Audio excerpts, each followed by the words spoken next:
चलो बच्चों, अब रेडी हो जाओ। अब ये एक इम्पोर्टेंट टॉपिक है, ठीक है। तो इससे क्या होगा कि ये अभी के अभी याद हो जाएगा, मतलब ये इंशाल्लाह ना। That is checks and balances.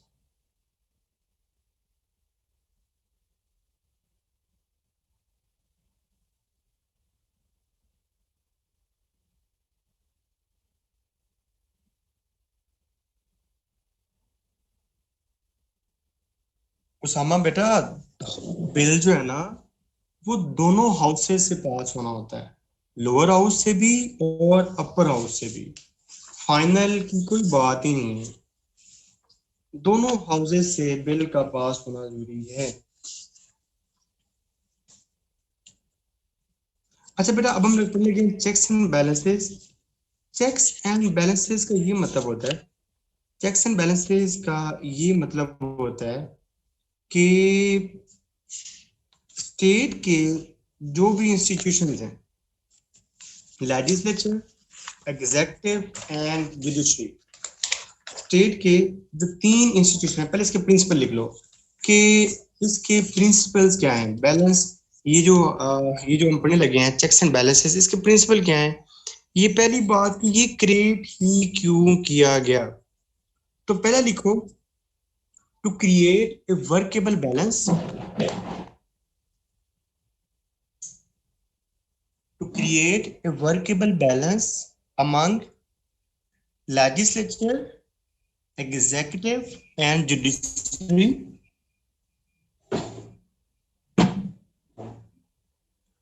Number two,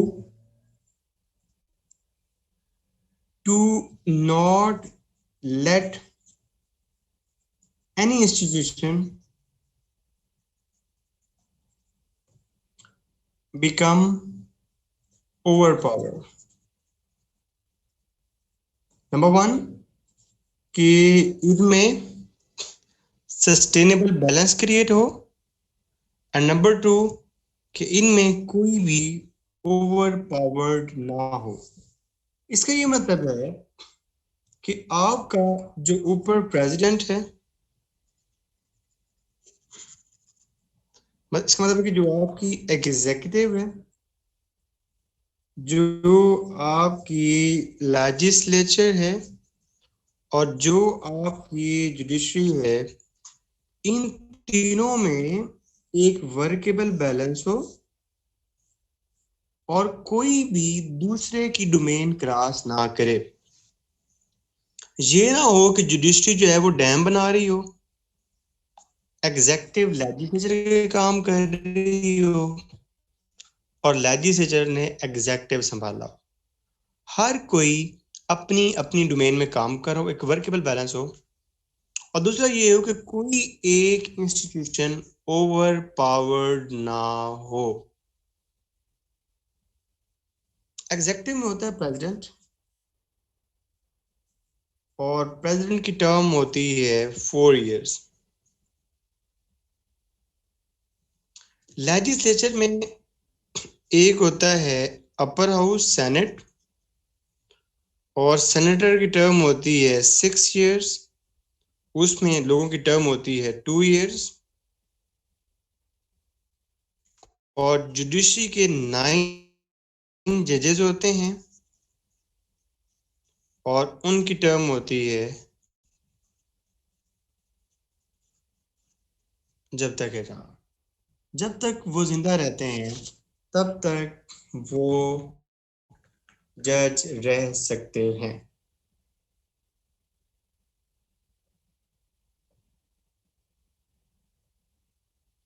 having said this having said this अब हम स्टार्ट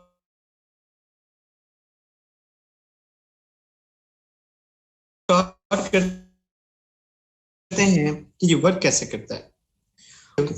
अपनी से लेजिस्लेचर जुडिशरी खड़ी हो जाती है। जैसे ही लेजिस्लेचर अपनी डोमेन से बाहर निकलती है, आगे एग्जेक्टिव और जुडिशरी खड़ी होती है। और जब जुडिशरी अपनी डोमेन से बाहर निकलती है, आगे से एग्जेक्टिव और लेजिस्लेचर खड़े होते हैं। अब मैं आपको बताता हूं कि कैसे कैसे और कैसे टेक्निकल डिबेट करते हैं। अब हम टेक्निकल डिबेट करते हैं। देखो, एग्जेक्टिव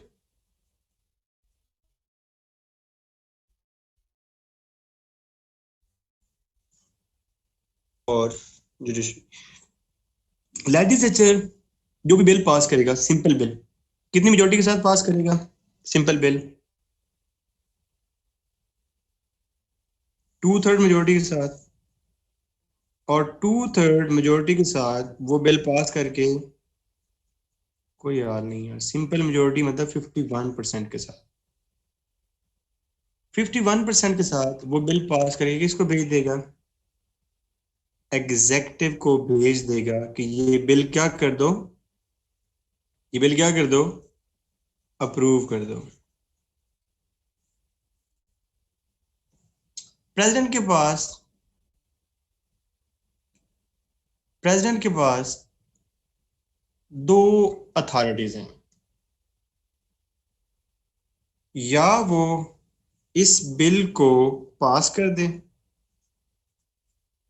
या वो इस बिल को क्या कर दे, वीटो कर दे।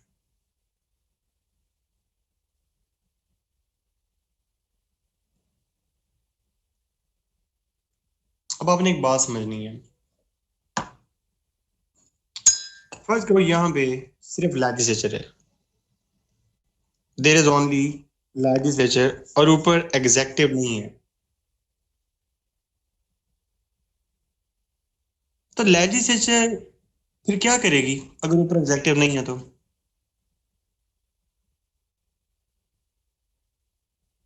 अपनी मर्जी करेगी, फुल इंडिपेंडेंट हो जाएगी। वेरी गुड, शाबाश।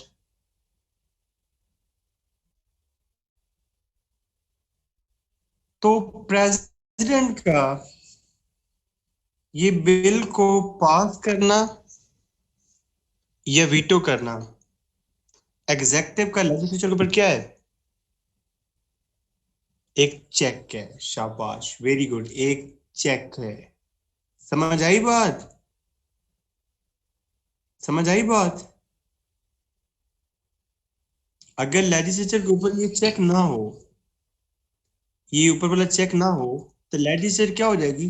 ओवर पावर्ड हो जाएगी, ओवर पावर्ड हो जाएगी।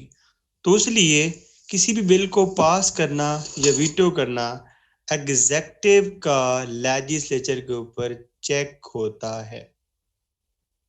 अब अगली बात बड़े ध्यान से सुनिए, छोड़ दो सारे कमेंट, छोड़ दो सारे कमेंट, बस अगली बात समझो, अगली बात समझो। देखो, अगर प्रेसिडेंट की लेजिस्लेचर के साथ नहीं बनती और प्रेसिडेंट हर बिल को वीटो करने लग जाता है, तो फिर कौन ओवर पावर्ड हो रहा है?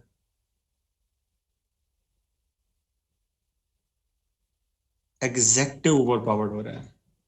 एग्जेक्टिव ओवर पावर्ड हो रहा है। एग्जेक्टिव अपनी डोमेन से क्या निकल रहा है?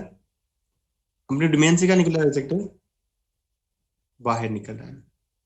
तो अब ये ब्यूटीफुल बात समझो। देखो, अगर एग्जेक्टिव किसी बिल को वीटो करता है, तो वो बिल भला कहां पे आता है? वो बिल वापस लेजिस्लेचर के पास आ जाता है।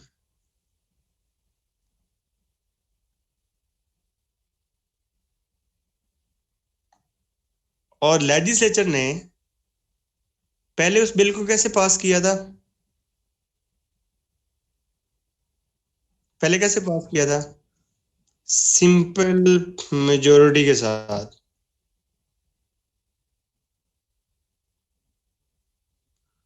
और अब अगर लेजिस्लेचर वही बिल 2/3 मेजोरिटी के साथ दोबारा पास कर ले,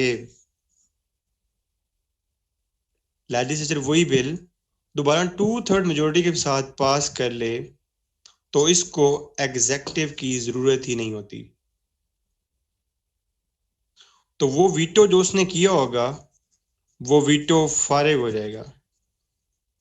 और उस वीटो को कहते हैं क्वालिफाइड वीटो।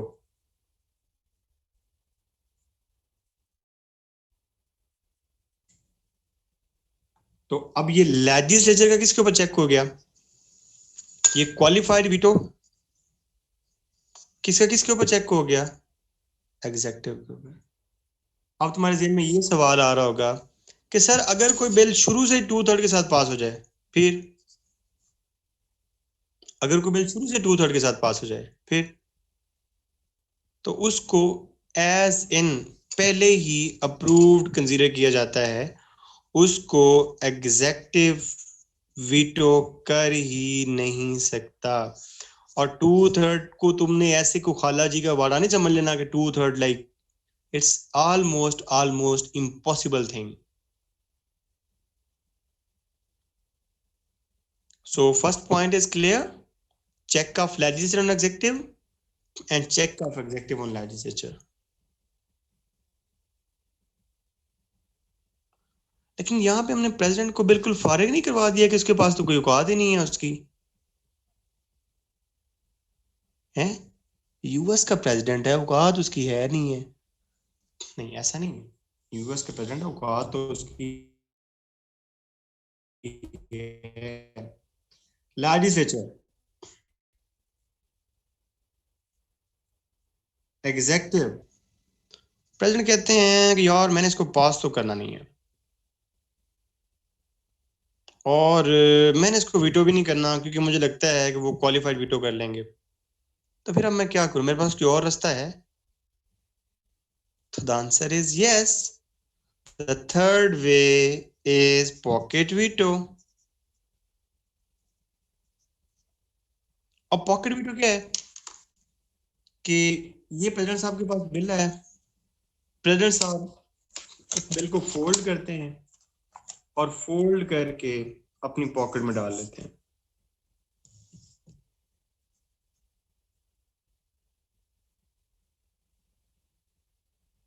और अगर 10 दिन ना उस बिल को पास करते हैं,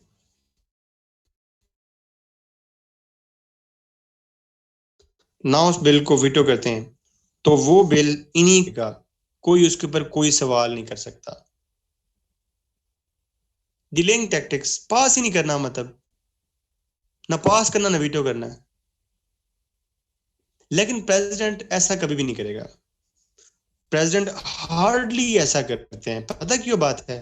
बिकॉज ये प्रेसिडेंट की पर्सनैलिटी को हर्ट करता है कि यार ये उल्लू का पट्टा इतना है, इसको हमने यूएस का प्रेसिडेंट बनाया, इसके पास इतनी डिसाइडिंग पावर ही नहीं है कि एक बिल को पास कर दे, एक बिल, इसके पास चैलेंजिंग कैपेसिटी नहीं है। लेकिन एनी हाउ ये अथॉरिटी तो है, ये एग्जेक्टिव की लेजिस्लेचर के ऊपर चेक तो है। यस, मैं एक चीज मिस कर रहा हूं और वो है एग्जाम्पल्स। तो मैं ये जो पार्ट है हमारा, ये इंशाल्लाह हमारी 8वीं क्लास तक चलेगा। बिकॉज अगर मैं आपको अभी एग्जाम्पल्स बताने लग जाऊं तो अभी आप कंफ्यूज हो जाओगे। तो मैं आपको इतने खूबसूरत तरीके से जहां जहां पे कोई इवेंट आएगा 1860 में, 1916 में, 1919 में, 1965 में, तो मैं आपको बताऊंगा कि बच्चों ये देख लो, ये इन्होंने ये किया, प्रेसिडेंट ने ये किया, ये पॉकेट वीटो है, ये वीटो है, ये है और ये वो है। भी आपको बताऊंगा तो वो आपके बैकग्राउंड में वो इमेज नहीं होगा, तो आप यूज हो जाओगे। ठीक है? नहीं नहीं बेटा, नो प्रॉब्लम की वजह नहीं है, मुझे पता है किसको कैसे पढ़ाना है। ठीक है, okay. The next thing is कि प्रेसिडेंट के पास एक हथियार होता है। खैर एक बात आपने याद रखनी है, एक बात आपने याद रखनी है कि वो प्रेसिडेंट ऑफ द यूएस है, मजाक नहीं है कोई। प्रेसिडेंट ऑफ यूएसए है, कोई मजाक नहीं है। अगर उसको लगता है कि मैंने ये चीज, ये काम लाजमी करना है और लेजिस्लेचर मेरे रास्ते में ना आए, तो प्रेसिडेंट पता क्या करता है? प्रेसिडेंट चुप करके अपना एक एग्जीक्यूटिव ऑर्डर निकालता है और वो एग्जीक्यूटिव ऑर्डर इसको वैसे ही बाईपास कर देता है लेजिस्लेचर को। लेजिस्लेचर के सामने वैसे भी बस सकती है। हाँ, मैं एक बात तुम लोगों को बताना भूल गया। जब देखना, जब ये टॉपिक एंड हो रहा होगा ना, जब ये टॉपिक एंड हो रहा होगा तो आपको लगेगा कि लेजिस्लेचर, एग्जीक्यूटिव और जुडिशरी, ये बड़ी इंपॉर्टेंट बात है, जब ये टॉपिक एंड हो रहा होगा तो आपको लगेगा कि सर इसमें हर इदारा इतना मजबूत है कि कुछ भी कर सकता है। एट द सेम टाइम आपको ये लगेगा कि सर इसमें हर इदारा इतना वीक है कि कुछ भी नहीं कर सकता। दोनों सेम फीलिंग आ रही होगी आपको। तो ये ही ब्यूटी है चेक एंड बैलेंस की, कि इसमें कोई भी इदारा इतना स्ट्रांग नहीं है कि वो दूसरे को इन्फ्लुएंस करे। सारे अपनी अपनी डोमेन में काम करते हैं। एग्जेक्टिव ऑर्डर ये है, एग्जेक्टिव ऑर्डर ये है कि अगर प्रेसिडेंट ने कोई काम करवाना है और प्रेसिडेंट को लगता है कि ये लेजिस्लेचर मेरे रास्ते में ना आए, ये लेजिस्लेचर मेरे रास्ते में ना आए, तो वो पास करेगा एग्जेक्टिव ऑर्डर। वो एग्जेक्टिव ऑर्डर इस लेजिस्लेचर को वैसे ही बायपास कर देता है। Sadaf, very good. अब आपको लग रहा होगा कि प्रेसिडेंट ओवर पावर हो गया है। ऑर्डिनेंस भी यही होता है। अब आपको लगता है कौन ओवर पावर हो गया है? लेजिस्लेचर ओवर पावर हो गया, लेकिन ऐसा नहीं है। इसने किस दिन काम आना है? जुडिशरी। जुडिशरी क्या करेगी? जुडिशरी को अगर लगता है कि प्रेसिडेंट के इस एग्जेक्टिव ऑर्डर ने कॉन्स्टिट्यूशन को वायलेट कर दिया है, तो जुडिशरी क्या करेगी? जुडिशरी इसका जुडिशियल रिव्यू करेगी, और जुडिशियल रिव्यू करके जुडिशरी इसका जुडिशियल वीटो भी कर सकती है।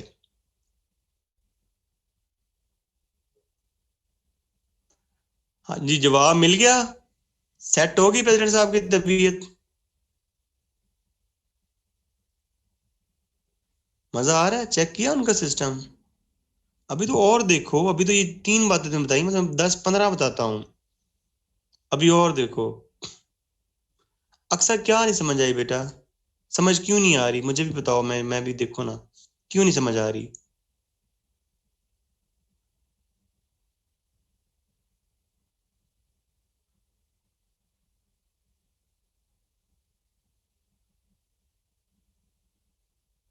अब तो हुमायूं और फजल को भी समझ आ रही है।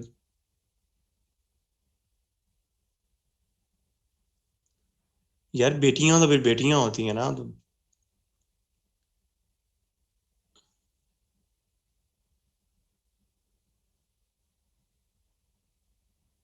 कोई डिफरेंस ही नहीं है हुमायूं, कोई डिफरेंस नहीं है।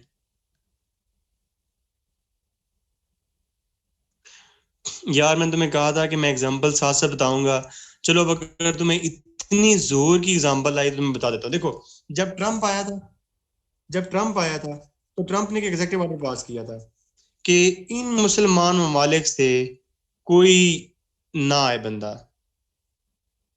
और आपको पता है कि पूरी लेजिस्लेचर चीख रही थी कि ये ना करो ना करो ना करो, लेकिन नहीं हाउ उसका एग्जेक्टिव ऑर्डर था और उसने रोक नहीं दिया था, बाईपास नहीं कर दिया था लेजिस्लेचर को।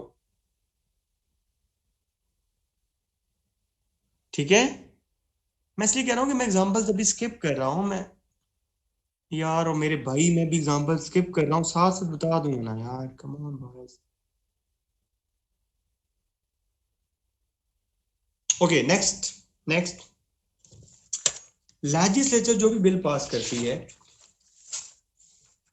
लेजिस्लेचर जो भी बिल पास करती है, ये एग्जेक्टिव, ये लेजिस्लेचर, और ये जुडिशरी। आज के बाद जो भी सेशन शुरू करना ना, तो उसकी पहले शर्त ये रखनी है कि सेशन वो बंदा ज्वाइन करे जिसने 2-3 माह तैयारी की है। अगर लेजिस्लेचर अगर लेजिस्लेचर कोई भी बिल पास करती है, अगर लेजिस्लेचर कोई भी बिल पास करती है, तो एक तो उसको एग्जेक्टिव रोकेगा, ठीक है, और एक चीज और भी उसको रोक सकती है। ठीक है, वो कौन है?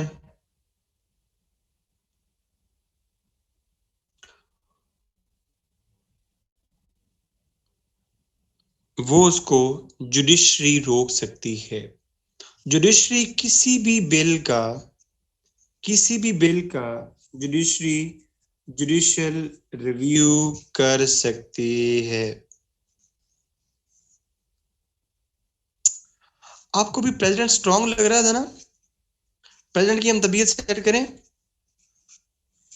प्रेसिडेंट की तबीयत सेट करें हम। देखो देखो, ये प्रेसिडेंट साहब हैं और ये लेजिस्लेचर का अपर हाउस सेनेट है और ये जुडिशरी है।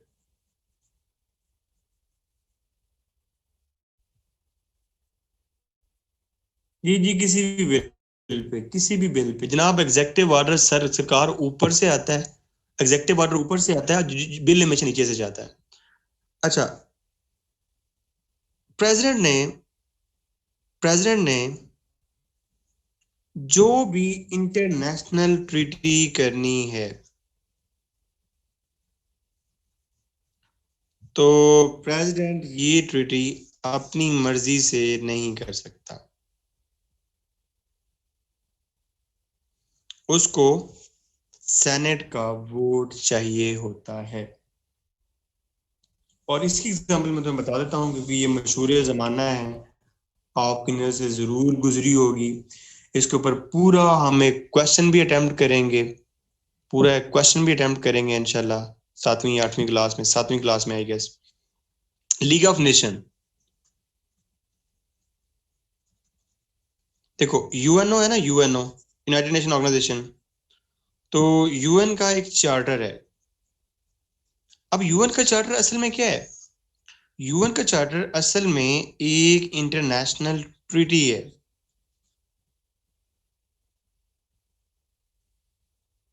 और जो भी कंट्री यूएनओ को ज्वाइन करना चाहता है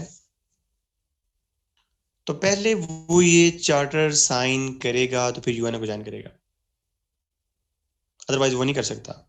इसमें लीग ऑफ नेशन का भी एक चार्टर था। अब लीग ऑफ नेशन का चार्टर क्या है?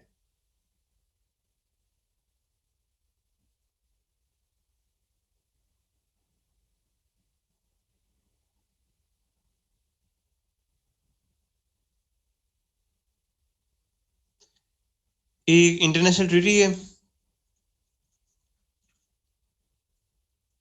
ठीक है। अब उस इंटरनेशनल ट्रीटी में अगर यूएस ने लीग ऑफ नेशन को ज्वाइन करना था, अगर यूएस ने लीग ऑफ नेशन को ज्वाइन करना था तो उसको किसकी बात इस इंटरनेशनल ट्रीटी को साइन करना था, इस इंटरनेशनल ट्रीटी को साइन करना था।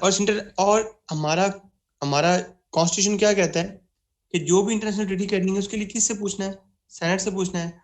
तो सेनेट ने अलाउ नहीं किया था, इसलिए लीग ऑफ नेशन का हिस्सा नहीं था United states of America.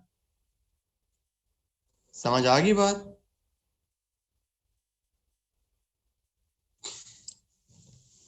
Later on you know. अच्छा बच्चों यार, इट्स माय सिक्स्थ बैच, ठीक है। और अल्हम्दुलिल्लाह I have run it like a family, तो it's like a family to me, ठीक है। तो मैं इसमें किसी किस्म की बदतमीजी बर्दाश्त नहीं करूंगा, ठीक है। अंजा, आप को जो मैसेज आ रहे हैं आप आयशा को सेंड करें, ठीक है। और अगर आपको रियली इशू है we will look into it और हम उसको अभी के अभी गेट आउट कर देंगे। There are some rules and that must be followed at each and every cost. Who is texting you बेटा? Just let me no.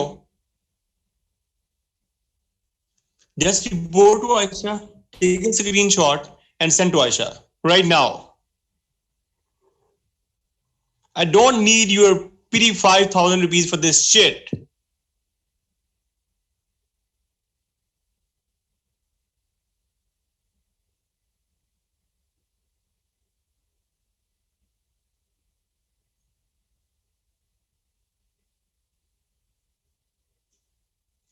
If anyone, any from the girl side, any from the boy side, all the boys are just like brother to me, all the girls are just like sisters to me. Just let me know if you have any issue. I don't need these petty 5,000 rupees from any one of you. This is serious thing from my side, and be very much mindful of it.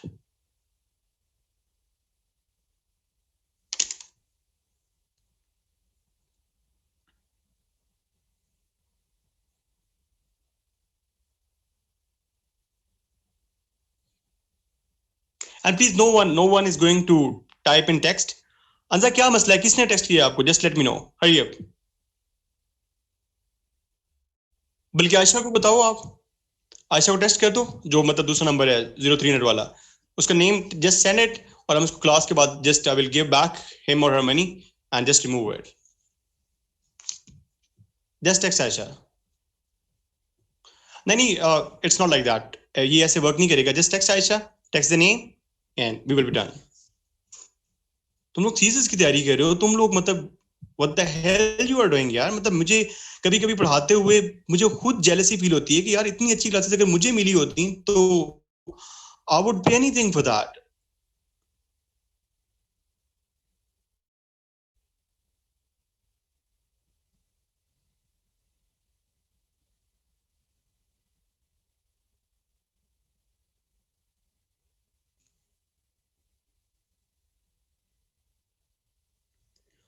Anyhow, next thing is, it is executive, it is legislature, it is judiciary.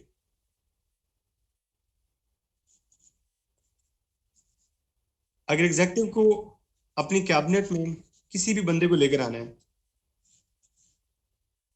अगर executive को अपनी cabinet में किसी भी बंदे को लेकर आना है, तो वो किसी भी बंदे को अपनी कैबिनेट में लेकर आ सकता है. मतलब प्रेसिडेंट है तो उसकी कैबिनेट लेजिस्लेचर से तो होती नहीं, उसकी कैबिनेट लेजिस्लेचर से तो होती नहीं, वो किसी भी बंदे को अपनी कैबिनेट का हिस्सा बना सकता है. इसलिए उसकी कैबिनेट को किचन कैबिनेट कहते हैं. वो किसी भी बंदे को, यूएस के किसी भी बंदे को अपनी कैबिनेट में लेकर आ सकता है. अब सीन क्या है? सीन ये है बच्चे, अब इस बात को समझो, I will look into it. Scene ये है कि वो किसी भी बंदे को लेकर तो आ सकता है, बट उसके लिए एक अप्रूवल उसको चाहिए होता है, और वो अप्रूवल सेनेट का होता है. तो थिंग इज कि वो अपॉइंट किसी को भी कर सकता है अपनी कैबिनेट में, अपॉइंट अपनी कैबिनेट में किसी को भी कर सकता है, लेकिन उसके लिए अप्रूवल उसको सेनेट से लेना पड़ता है.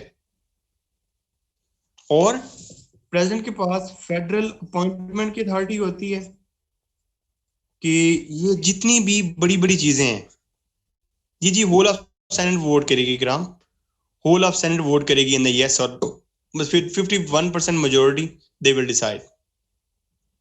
कितनी भी फेडरल अपॉइंटमेंट होती हैं, जैसे कोई सीआईए अपॉइंटमेंट है, या जैसे कोई जज की अपॉइंटमेंट है, या किसी की भी अपॉइंटमेंट है, तो वो स्वीट विल ऑफ एग्जेक्टिव होती है, बट इसके लिए भी उसको सेनेट का अप्रूवल चाहिए होता है. सेनेट के अप्रूवल के बगैर वो नहीं कर सकती. इसलिए आपने देखा होगा कि अब देखो प्रेसिडेंट चेक हो रहा है, बार बार प्रेसिडेंट बार बार चेक हो रहा है. उसके बाद जो डिसीजन ऑफ वॉर होते हैं कि जंग करनी है या नहीं करनी, जो डिसीजन ऑफ वॉर होते हैं, either to go for the war और नॉट, एग्जेक्टिव का अपर हाउस नहीं करता. Decision of war, sorry, legislature का डिसीजन ऑफ वॉर प्रेसिडेंट नहीं करता. Be very much mindful of it, इसकी ये जंग करनी है या नहीं करनी. डिसीजन ऑफ वॉर हमेशा लोअर हाउस करता है, और ये भी एग्जेक्टिव के ऊपर चेक है. उसके बाद जो फाइनेंशियल बिल होते हैं कि कितना पैसा कहाँ पे खर्च करना है, मतलब बजट. आपको पता है बजट कौन बनाता है? इसके अंदर भी एग्जेक्टिव का कोई रोल नहीं होता. अगेन बजट भी लोअर हाउस बनाता है और again it is check on executive. तो वो जो मैंने आपको बात बताई, क्या वो अब साबित हो रही है कि आप कह रहे थे कि सर एग्जीक्यूटिव स्ट्रांग है, तो अब आपको एग्जीक्यूटिव वीक लग रहा है और आपको लेजिस्लेचर स्ट्रांग लग रहा है? ओके। अब तक हमें एक चीज मिस हो रही है। एक चीज मिस हो रही है, वो क्या है? That is judiciary. इसको हम चेक करते हैं। अब हम जुडिशरी को चेक करते हैं। Here is legislature, here is executive, legislature and judiciary. ठीक हो गया? Okay. Now the thing is अब बात ये है कि जुडिशरी के 9 जजेस हैं और उनकी जो टर्म है वो लाइफ लॉन्ग है, कि जब तक वो जिंदा रहेंगे, लेकिन मरना तो है ना इन्होंने। तो जब कोई जज मर जाता है या जब कोई जज रिटायर हो जाता है, सर जब financial budget, lower house, division of tax fund, states are part of financial bill. जी इरफान, यस। इसमें लोअर हाउस बनाते हैं तो एग्जेक्टिव पे चेक कैसे हो? बेटा देखो, फाइनेंशियल पावर एक बहुत बड़ी पावर होती है ना, फाइनेंशियल पावर एक बहुत बड़ी पावर होती है, तो प्रेसिडेंट के पास ये पावर है ही नहीं। प्रेसिडेंट अपनी मर्जी से कोई पैसा ड्रा कर ही नहीं सकता। बेटा रिटायर अपनी स्वीट विल पे होते हैं नुमान, अपनी स्वीट विल पे रिटायर हो जाते हैं, मतलब उनको कोई फोर्स नहीं कर सकता, but they can retire at their sweet will. जी जी बिल्कुल बेटा, जैसे अभी इसकी डेथ हुई है। चलो गुड, शाबाश। ठीक है। अब देखो, अब क्या होगा? अब ये होगा कि जज की न्यू अपॉइंटमेंट तो करनी है ना, जज की न्यू अपॉइंटमेंट तो करनी है। तो अपॉइंटमेंट तो इसी नहीं करनी है ना, अपॉइंटमेंट तो एग्जेक्टिव नहीं करनी है। और और अप्रूव किसने करना है? अप्रूव किसने करना है? अप्रूव सेनेट ने करना है, लेजिस्लेचर ने करना है। तो असल में ये दोनों का किसके ऊपर चेक है? ये एग्जेक्टिव का भी और लेजिस्लेचर का, दोनों का जुडिशरी के ऊपर चेक है।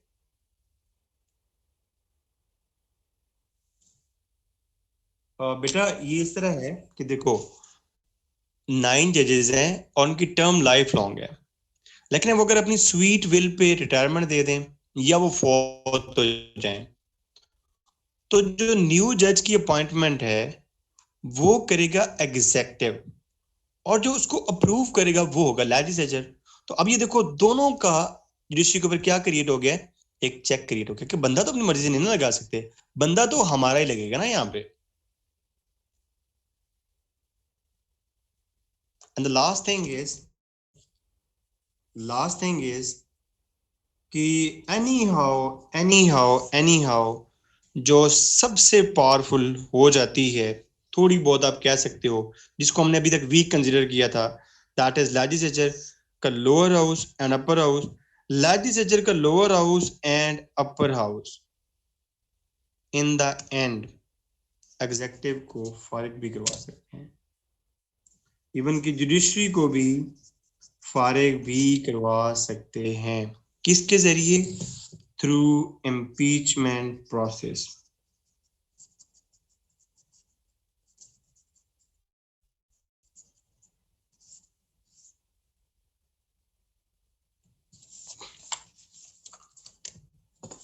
हमने कल जॉन लॉक और उससे एसोसिएटेड जितने भी लोग थे, जो 3-4 मैंने तुम्हें नाम बताए थे, उनकी हमने लॉकियन फिलॉसफी देखी थी। क्या थी लॉकियन फिलॉसफी? डिवीजन ऑफ पावर थी। बेटा यही लॉकियन फिलॉसफी, मतलब जो उन सारे लीडर्स ने मिलके कहा, वही लॉकियन फिलॉसफी थी ना, कि डिवीजन ऑफ पावर, जो पावर है that belong to people, king has no divine right, and there should be republicanism, power should belong to people, and there is always a social contract. जो head है state का, that head can be removed also. अब मुझे ये बताओ कि ये बातें जब इन फिलोसफर्स ने कही यूरोप में, तो यूरोप में इनको क्या मिली? गालियां। लेकिन क्या यही सारी बातें आपको यूएस के कॉन्स्टिट्यूशन में रिफ्लेक्ट होती मिलती हैं कि नहीं मिलती? लास्ट चीज, इम्पीचमेंट प्रोसेस उसको हटा भी सकता है। तो अगर क्वेश्चन आ जाए इसको मिला के, लॉकियन फिलॉसफी और यूएस कॉन्स्टिट्यूशन, तो इन दोनों को मिला के तुम इसको खूबसूरत के साथ अटेम्प्ट कर सकते हो कि नहीं कर सकते हो?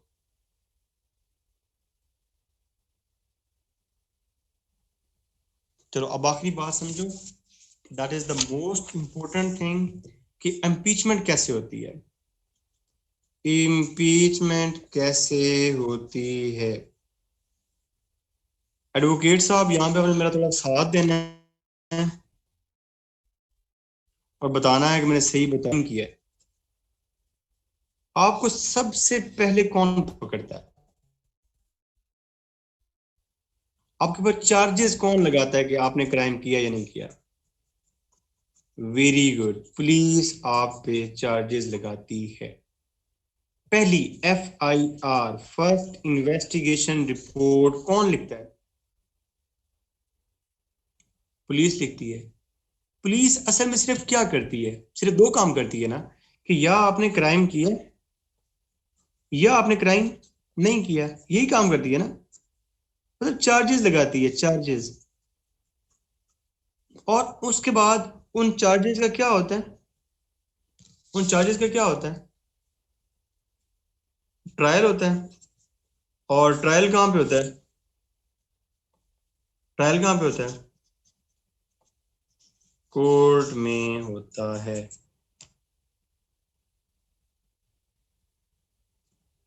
अभी बड़ी खूबसूरत सी बात है, आपने इसको अंडरस्टैंड करना है, ठीक है? और ये भी बड़े बड़े फन्ने खाओं को नहीं पता होती। देखो, इम्पीचमेंट में पहला काम क्या होगा कि पहले चार्जेस तो लगाओ, देखो तो सही कि आया कि इसने ये काम किया भी है कि नहीं किया। मतलब पुलिस वाला काम तो करो पहले प्रेसिडेंट के साथ, देखो तो सही कि चार्जेस इसके ऊपर लगते भी हैं कि नहीं लगते। आपको पता है in case of impeachment police कौन होती है?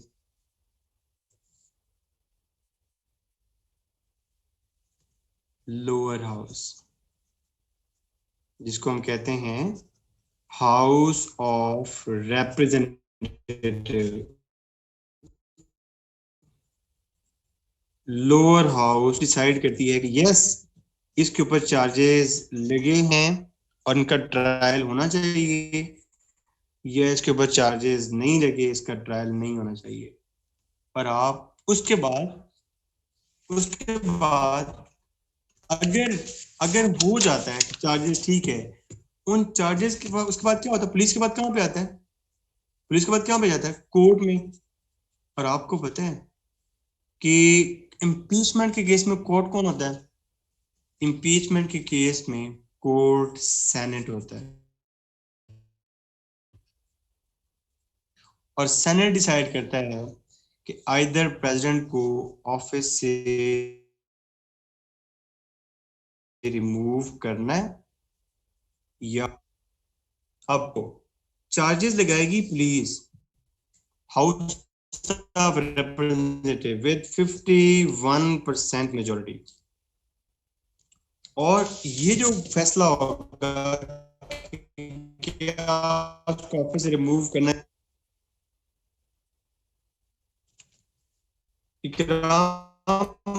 बच्चे यही बड़ा खूबसूरत पॉइंट है, यही आपने थोड़ा सा समझना है कि देखो ये पब्लिक अकाउंटेबिलिटी है ना। ये पब्लिक अकाउंटेबिलिटी है ना, कि उसने पब्लिक के साथ धोखा किया है, तो इसलिए पब्लिक इंस्टीट्यूशन इसका डिसीजन करता है, ना कि जुडिशरी करती है।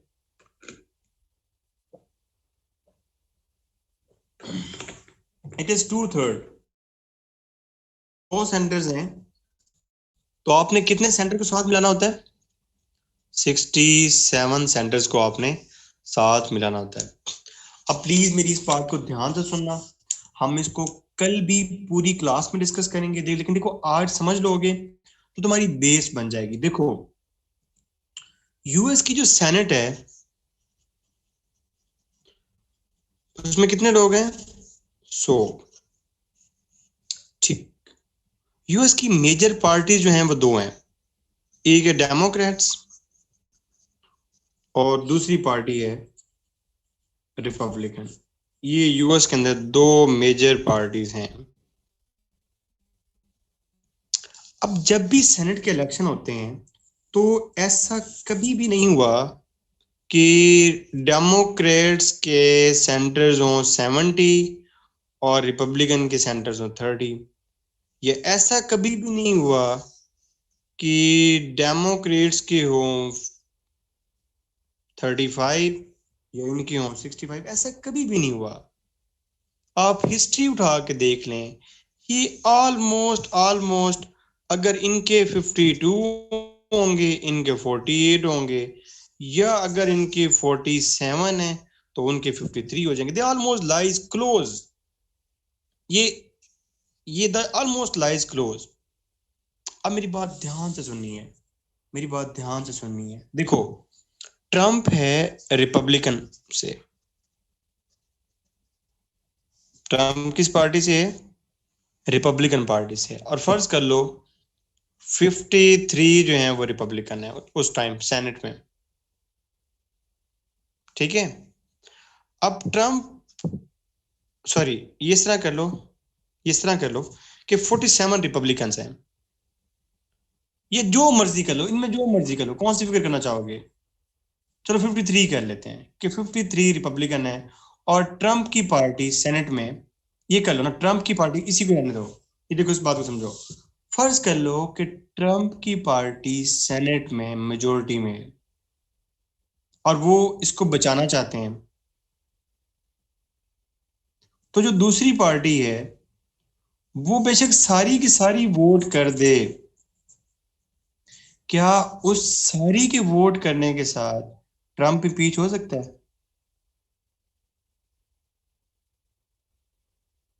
मैं तुम्हें यहां से ये समझाना चाहता हूं कि इम्पीचमेंट के लिए ना सिर्फ एंटी पार्टी, बल्कि क्या, बल्कि क्या,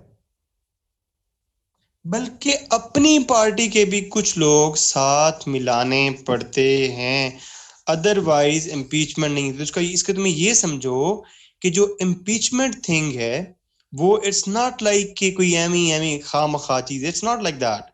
अगर कोई बहुत हाई लेवल की चीज हो जाए, कोई बहुत बड़ा क्राइम हो जाए और प्रेसिडेंट को रिमूव करना अटमोस्ट हो जाए, तो ना सिर्फ उसकी एंटी पार्टी बल्कि उसकी अपनी पार्टी से भी लोग मिलाना पड़ते हैं। अब आप ये सुन के सरप्राइज हो जाओगे कि यूएस हिस्ट्री में प्रेसिडेंट के ऊपर चार्जेस तो लगे हैं, प्रेसिडेंट के ऊपर चार्जेस तो लगे हैं, लेकिन पूरी यूएस हिस्ट्री में कोई भी प्रेसिडेंट ऑफिस से रिमूव नहीं हुआ। ये शायद आपको पता ही नहीं होगी ये बात। और दूसरी बात इससे रिलेटेड ये सुन लो कि चार्जेस लगने से कुछ भी नहीं होता। चार्जेस पड़ने से कोई भी फर्क नहीं पड़ता। वो प्रेसिडेंट वैसे का वैसे रहता है, फाइनल कोर्ट डिसाइड ना करे। देखो क्लिंटन, क्लिंटन की बात करते हैं, नहीं क्लिंटन के ऊपर निक्सन की बात कर लेते हैं। निक्सन था, निक्सन के ऊपर स्कैंडल था, वाटरगेट स्कैंडल। ठीक है, चार्जेस लग गए, लेकिन उसको ये किसने बताया कि यार तुम इज्जत बहाल करो, यूएस प्रेसिडेंसी एक बहुत बड़ी सीट है, पूरी दुनिया में बेइज्जती ना करवाओ कि उन्होंने अपने प्रेसिडेंट को इम्पीच कर दिया है, तुम क्या कर दो, चुप करके रिजाइन कर दो। He resign but he wasn't removed from the office. Andrew Johnson case बहुत स्ट्रॉन्ग था, ऑलमोस्ट रिमूव हो रहा था, लेकिन सिर्फ एक सेनेटर ने ये कह के वोट नहीं दिया था कि मैं वोट कर दूं, एंड्रयू जॉनसन इम्पीच तो हो जाए, लेकिन अमेरिकन प्रेसिडेंसी पे दाग लग जाएगा कि ये इतने इनकैपेबल बंदे को उन्होंने प्रेसिडेंट क्यों बनाया। अगर प्रेसिडेंट पास कर दे फिर तो हो जाएगा, फिर तो वो ऑफिस से निकल जाएगा, बट सेनेट ने कभी भी पास नहीं किया। एक और है तुम्हारा ये case, bill Clinton. Bill Clinton के ऊपर सेक्स स्कैंडल था, एक लड़की थी मोनिका लिवंस्काय, इसका मोनिका लिवंस्काय के साथ सेक्स स्कैंडल था। He was going to be impeached, charges लग गए, but again he wasn't removed from the office. तो प्यारे बच्चों, इन द एंड तुमने क्या सीखा कि लेजिस्लेचर, एग्जीक्यूटिव एंड जुडिशरी, अगर हम इनको इन द प्रिज्म, अगर हम इनको in the prism of check and balance देखें, इन द प्रिज्म मतलब इन द लाइट ऑफ, अगर हम इनको in the light of check and balance देखें तो आपको इनमें से कौन सा स्ट्रॉन्ग नजर आता है?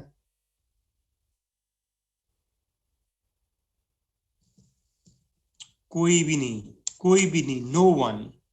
ओ लो के पट्टो, इतनी मेरी बकवास करने का क्या पता, ये चीज तो समझानी थी कि जब तुम in the light of checks and balance देखते हो तो कोई भी स्ट्रॉन्ग नहीं है, सारे इंटीग्रेटिव होके वर्क करते हैं, आपस में इकट्ठे होके वर्क करते हैं, और अपनी डोमेन से बाहर नहीं निकलते, और जैसे ही अपने डोमेन से बाहर निकलने लगे अगला उसको हैंडल चेक करके उसको सेट कर देता है। नहीं, डेडलॉक शेडलॉक नहीं।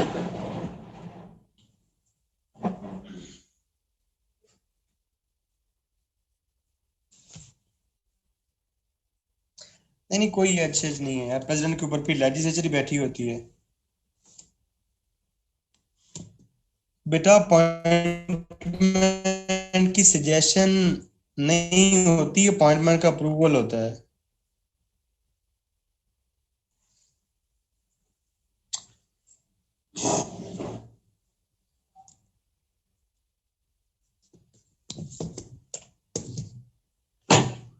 ये मेरे आप पार्ट टाइम काम देख सकते हैं, मैं भी वीडियो गेम्स खेलता हूँ पार्ट।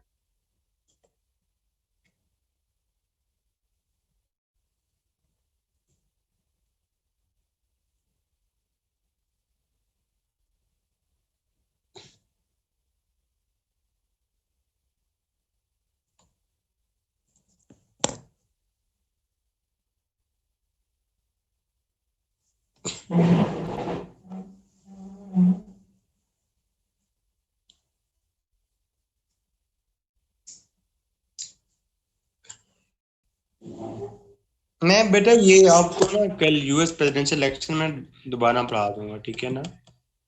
अच्छा बेटा, जो कल की क्लास है ना वो बहुत इंपॉर्टेंट है, और कल की क्लास का एक और भी इशू है कि वो आपको ना किसी बुक से मिलेगी नहीं, तो कोशिश करना कि आप में ना कोई बंदा वो क्लास मिस ना करे। हम कल यूएस प्रेसिडेंशियल इलेक्शन पढ़ेंगे, a very very very important topic in US history। यार तुम किधर चली गई हो? CSS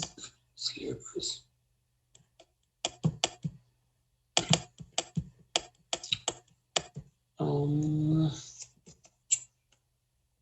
history of USA। बेटा मैंने खुद बंद किया है, मैं जरा ना एक चीज ढूंढ रहा हूँ।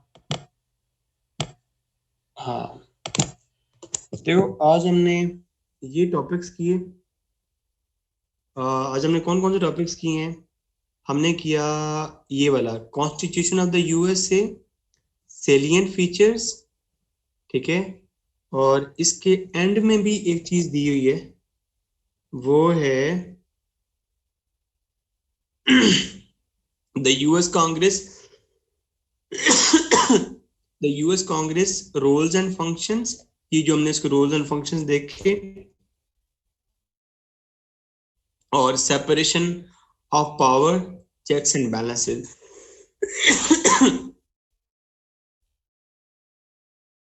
ठीक है। और इससे रिलेटेड क्वेश्चंस कौन से पूछे गए हैं? ये सारे क्वेश्चंस आते होंगे। अब डिस्टर्ब करो तो फिर मेरा गुस्सा तो बनता है ना यार। ये तुम्हारा कॉन्स्टिट्यूशन का हिस्सा है। पिछले 5 सालों में ये 2 क्वेश्चन पूछे गए हैं। Number 1, right a critical note on the formation and structure of the US constitution. ये इसके ऊपर तुम्हारे पास लिखने के लिए डाटा कम हो सकता है, पर टाइम जो है ना वो लिमिटेड हो जाएगा।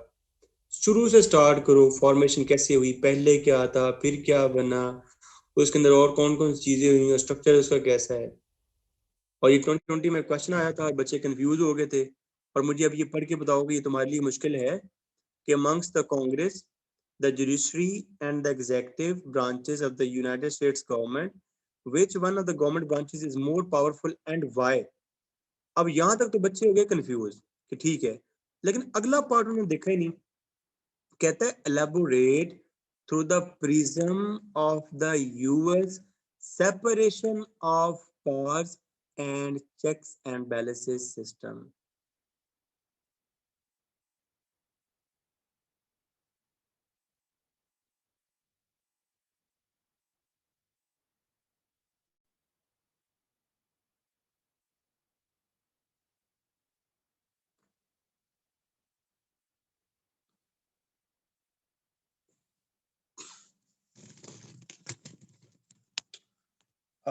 I'm sorry, my mood is not very good and I'm leaving. तो इंशाल्लाह कल बात होती है, ठीक है? See you.